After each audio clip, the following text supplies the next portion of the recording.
destination of millions of travelers, the heart of America, the scene of the greatest show on earth. It's the focal point of a nation. From all parts of the continent, crowds pour in seeking new experience, new thrills, new knowledge. This is America. America on parade. Through many entrances, eager crowds make their way toward the Avenue of Flags, where flying banners represent every nation. Special delegations march down this impressive avenue. The Gordon Highlanders from Canada are here in all their glory. The world's biggest thermometer typifies the immensity and boldness of design of a century of progress.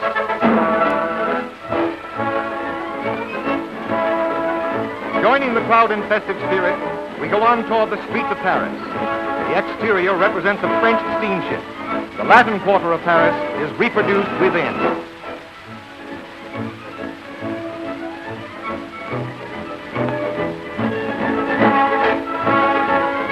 There's a big blimp flying along. Let's see how the fair looks from its cabin. Covering 22 long city blocks, the fair occupies all the space between Lake Michigan and Chicago's Outer Drive. A great island and the lagoon that separates it, even the sweeping bridges between, all carry elaborate exhibits, splendid restaurants, and entertainment features. Here, spread beneath us, is a city of tomorrow. The old and the new in transportation are housed in the Travel and Transport Building. It is called the Building That Breathes. Outside the building, early steam locomotives are in sharp contrast to modern streamlined trains.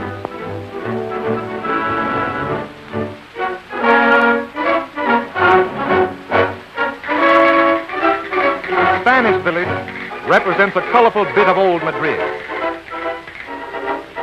Daring aerialists thrill visiting crowds.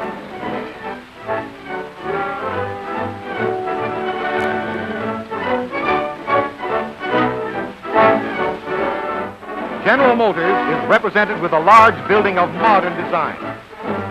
The Chrysler exhibit is housed in a spectacular structure.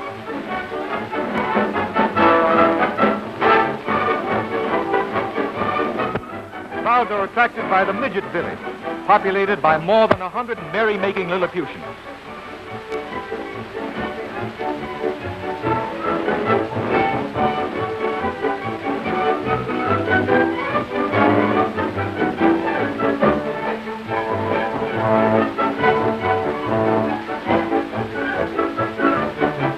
These folks may be small, but they certainly know how to get around. The long and the short of it. Hi, young feller. Transportation within a century of progress is rapid and inexpensive. Open-air buses in a never-ending stream cover the fairgrounds.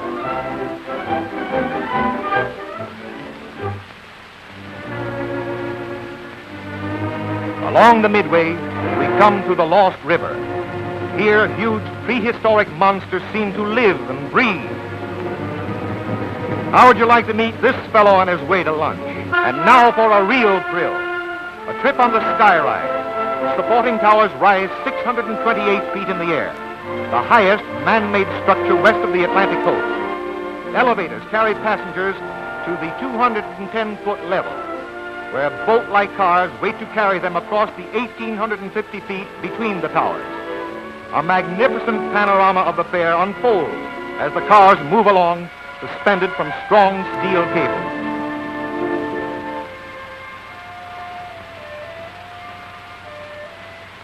The impressive extent of a century of progress is more than ever apparent from this vantage point.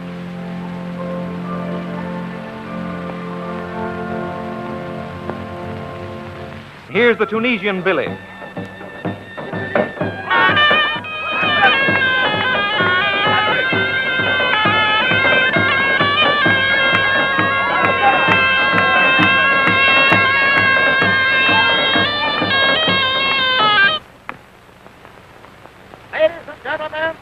The Tunisian village, as you see the name above the doorway, representing Northern Africa, the Great Sahara Desert. Here is where you will see genuine Bedouins as they live on the desert. You will see the Arabian tumblers, gun spinners, sword fighters, and the dancing girls of Tunis, featuring Asia, who is conceded by the Bey of Tunis to be the greatest of all dancers. If she's good enough for the Bey of Tunis, she must be good enough for you. Tickets over here, 25 cents. Let's go, everybody. The spell of the Sahara Desert is brought to Chicago by these nomadic tribesmen, who intersperse their newly learned Western games with feats of skill and strength.